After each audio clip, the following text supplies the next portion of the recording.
On revient avec nos chers invités pour la suite de notre émission. Russe Donkovi est toujours là. Il est activiste panafricain. Germain Pouli, lui, il est journaliste, directeur de publication de Togo Réveil.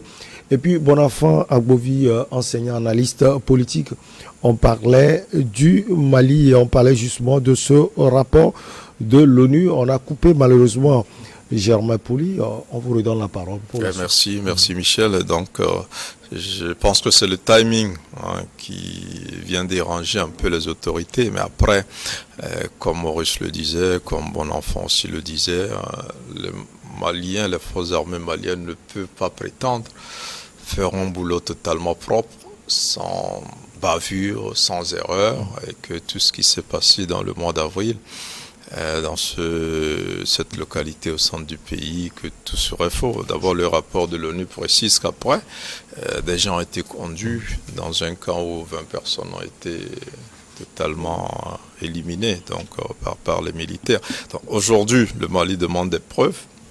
Est-ce que l'ONU en a? Parce qu'il ne faut pas aussi affirmer sans preuve. C'est d'ailleurs pourquoi je parlais tout à l'heure de preuves. Voilà, il faut des preuves pour corroborer. Le Mali aussi a accusé la France en disant qu'il avait des preuves. Donc je pense qu'il y aura des moments où on parlera des preuves. Actuellement, c'est le moment des révélations.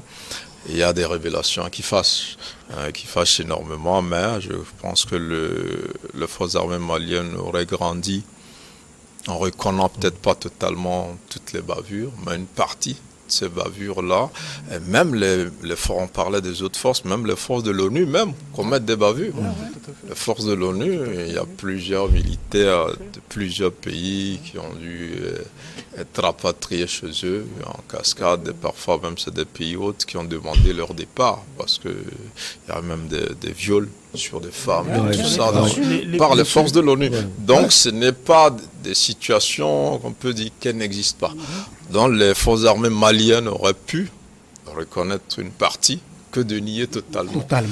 Que ça n'a pas pu exister, que après, même s'il y a eu des bavures, ça ne les empêche pas de poursuivre, de continuer à poursuivre la France en disant, en apportant aussi des éléments que la France soutiendrait ou soutient les djihadistes. Parce que ce qu'ils reprochent à l'ONU, on pourra aussi le leur reprocher dans le cas de la France. Parce que quand on avance des éléments, il faut apporter des preuves. Alors maintenant, c'est un peu mal parti pour le Mali, parce que quand vous faites confiance à quelqu'un, vous allez demander justice auprès de la personne et que cette même personne vous sort un dossier sur vous-même, ça vous aplatit le moral. C'est comme si la démarche risque de ne pas aboutir à partir du moment où vous le plaignant, on vous reconnaît déjà coupable sur le même théâtre de certaines exactions, surtout dans le domaine des droits de l'homme. Et vous savez, les États sont très sensibles au respect des droits de l'homme, et quand vous êtes décrit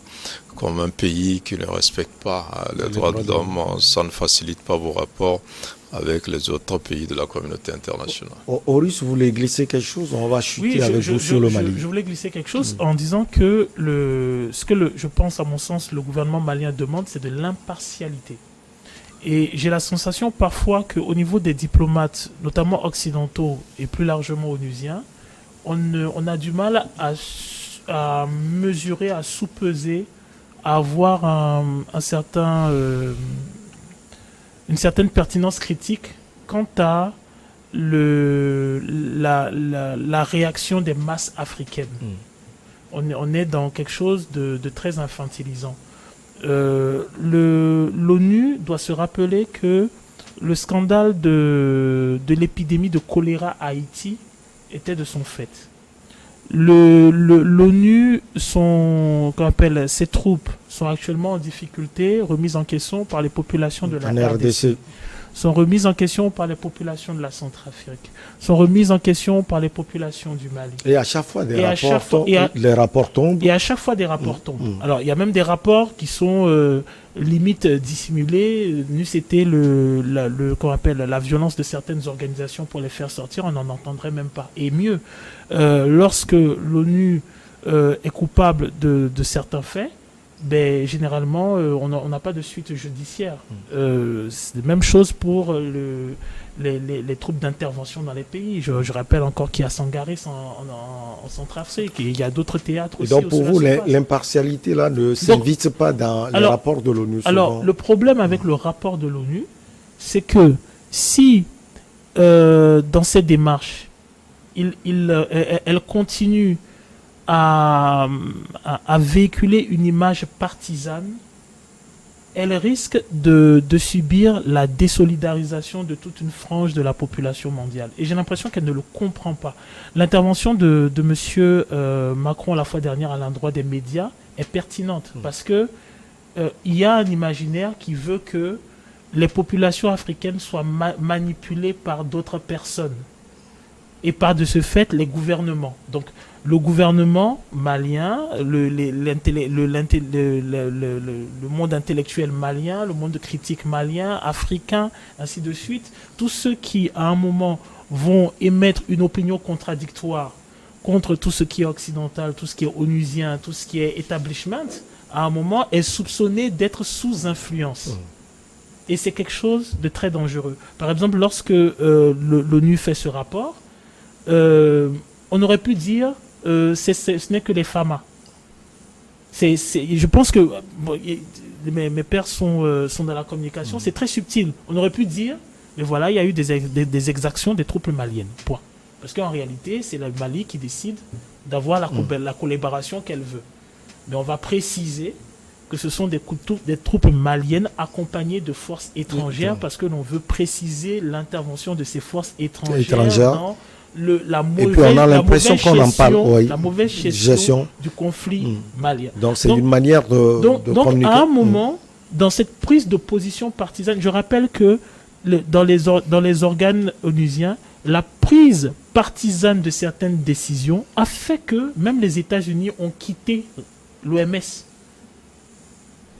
Donc à un moment, je pense que l'ONU elle-même, quand elle a un pays qui n'est pas dans le Conseil de sécurité, comme le Mali, qui est un pays, comment on dit, comment dirais-je, un pays qui n'a pas l'arme atomique, qui est sous perfusion, qui a des problèmes économiques, par exemple, c'est étonnant que ce rapport sorte tout juste au moment où, malgré le conflit malien, le Mali a réussi à s'acquitter d'un certain type de dette et maintenant est bancable pour recevoir de nouveaux financements. C'est étonnant que ce rapport sort maintenant. Donc à un moment, je pense que l'ONU doit faire très attention avec ce type de démarche-là, qui est dans l'infantilisation des gouvernements, l'infantilisation des populations, l'infantilisation du monde intellectuel africain, comme le fait, on l'a vu avec M. Macron, qui présume de l'influence de quelqu'un d'autre dans la démarche intellectuelle des élites africaines et des populations africaines. Parce que ce qui est bizarre, c'est que... Et Sergueï Lavrov aussi avait tenu presque le même discours. Avait tenu le même discours, parce que il y a quelque chose de très présomptueux à prétendre que le peuple africain et les intellectuels africains, dans leur quotidien de tous les jours, ne ressentent pas. Lorsque le scandale Elf éclate, il est à la vue de tout le monde. Ouais. Lorsque vous avez les réseaux Focard, la Maison Charlotte, les dictatures en Afrique et ainsi de suite, ce sont des choses que les populations africaines, les intellectuels africains de maintenant ont subi dans leur chair. Ça ne fait pas... ça fait à peine 30 ans qu'on sort des dictatures. Et même lorsque on est sorti des dictatures, on a amorcé la démocratie. Dans plusieurs pays, pendant 10, 15, 20 ans, cela s'est perpétué. Donc, les Africains, fondamentalement, savent de quoi ils parlent. Maintenant, l'ONU a l'exigence de l'impartialité si elle veut être considérée à sa juste valeur sur les théâtres africains. Actuellement, elle perd en crédibilité, c'est la raison pour laquelle sa présence est remise en cause partout. Je rappelle, je terminerai avec cela, je rappelle qu'actuellement au Mali, des gens s'élèvent pour le départ de la MINUSMA. Ça veut dire beaucoup de choses. Allez, on va quitter donc le Mali pour un pays frère qui est le Burkina Faso. Ce vendredi 2 septembre, le colonel Henri Sandaogo Damiba, chef de la junte burkinabé, a institué les membres du Conseil d'orientation et de suivi de la transition. Cet organe qui sera composé de 40 membres a pour mission de définir les grandes orientations de la transition sur les questions bon enfant Agbovi, d'abord de paix, ensuite de stabilité et de sécurité dans ce pays. Alors, vous pensez que ces questions vraiment font défaut dans ce pays, la question de paix par exemple? Bien, le pays frère Burkina, aussi dans la foulée comme Mali, Guinée, etc., peine et se cherche, histoire de retrouver une sérénité dans la gouvernance d'abord et la stabilité sociale du pays. Donc, Damiba, comme je l'ai dit, il se cherche et il initie des choses, histoire de faire asseoir une paix durable. Donc, proposer, former un conseil pour revoir la transition et voir comment donner les grandes orientations. Orientations n'est pas une mauvaise chose en soi, mais moi je me méfie de la composition, je me méfie de la composition du conseil.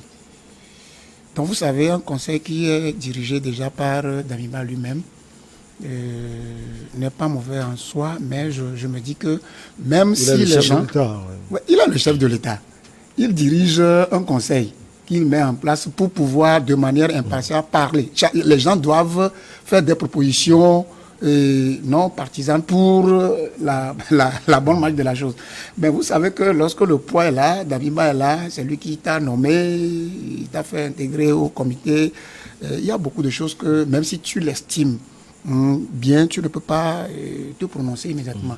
Moi, mon inquiétude se situe à ce moment. Le fait de mettre sur pied ce conseil n'est pas encore le problème, mais c'est la composition du conseil qui me fait peur, histoire de ne pas vraiment arriver à l'accomplissement de la feuille de route qui a été assignée à ce conseil. La tâche qui vous incombe est immense. Votre apport permettra de façon durable de dépouiller notre pays d'État qu'il traîne depuis plusieurs années, a dit le président de la junte au Burkina Faso. Il ajoute que leur apport constituera, c'est ce qui est important, la boussole qui guidera la transition pour arriver à bon port. Germain Pouli, le président de la junte, Paul-Henri Sandaogo Damiba, donne donc les grandes orientations de la transition. Une transition très difficile. Oui, elle s'annonce très difficile, surtout que, comme le disait tout à l'heure mon enfant, il se cherche, le colonel Damiba se cherche, on dirait que il n'était pas préparé pour succéder à Kaboré. Donc, alors quand vous faites un coup d'État, on s'attend à ce que vous définissiez les grandes lignes de ce que vous voulez faire, ce pourquoi vous avez destitué le pouvoir légitime et le redressement que vous voulez faire. Là, il a créé un mouvement, on s'attendait à ce que ce mouvement-là fasse ce que veut faire aujourd'hui ce conseil d'orientation et de suivi de la transition. Donc, ça veut dire qu'il a pris le temps. Visiblement, il n'avait pas une boussole quand il a pris ce pouvoir-là. On se dit, Kaboré gère mal les questions sécuritaires, il faut le chasser. On le chasse et on voit la situation s'aggraver. On voit qu'on ne fait pas mieux que Kaboré lui-même. Et maintenant, on essaie de faire venir les anciens présidents. On tente un truc qui ne marche pas trop. Après, on se dit, il faut mettre en place un conseil d'orientation et de suivi de la transition. Ça fait un peu d'amateurisme, un peu de jonglage, on se cherche. Ce qui marche, on prend. Voilà, donc c'est un peu décevant parce qu'il aurait dû mettre ce conseil-là dès le début. Dès le début. Quand il fait son coup de tas. On a l'impression qu'il a essayé. Voilà, il essaie des choses. Ça ne marche toujours pas, donc il continue. Il essaie des choses. Et je ne suis pas sûr que déjà les Burkinabés, dans leur majorité, sont pour ce conseil-là, ne serait-ce que pour sa composition et pour ses missions. Et surtout que lui-même siège au sein de ce conseil. Donc ça va être compliqué, peut-être qu'il, comme certains le soupçonnent, il dirige par... procuration? Ouais, par procuration, peut-être. Donc, c'est un peu cela. Moi, je crois que de tous les derniers coups d'État auxquels on a assisté, il est le seul qui ne semble pas avoir une vision claire de ce qu'il veut faire dans son pays. Et espérons... Au moins le Guinéen, on le critique, mais on voilà. va y prendre des décisions. Espérons tout simplement qu'avec l'institution de ce conseil-là, il sera finalement orienté, puisqu'il le dit assez clairement. C'est ce conseil qui va orienter. Donc, il a vraiment besoin de cette orientation-là. Et espérons que le casting qui a permis au choix de ces 40 personnalités-là soit le bon et qu'ils aient l'assentiment d'une majorité de Burkinabés qu'au finish, qu'il l'aide dans sa mission d'orientation en vue d'aboutir, de boucler sa transition. Après, c'est un peu gênant quand tous ces militaires-là viennent gérer des transitions et prévoient en même temps régler tous les problèmes du pays depuis les indépendances, ce qui n'a pas marché. On met en place 40 personnes pour espérer régler ces problèmes-là. Je ne pense pas que ça peut le faire. Maintenant, sa mission, c'est vraiment la transition. Espérons que ce conseil-là l'aide à réussir cette transition. Et la première des choses, c'est vraiment les questions sécuritaires. Aujourd'hui, c'est la préoccupation majeure au Burkina. Et c'est pour ces questions qu'ils ont chassé le président Kaboré, qu'ils arrivent déjà à régler cette question et les autres. Peut-être que le prochain président qui sera issu, qui viendra après la transition, pourra revenir sur les rails et conduire ce pays. Avant l'intervention de Russe Donkovi, l'activiste panafricain, on va marquer comme d'usage la petite pause et on revient pour la suite.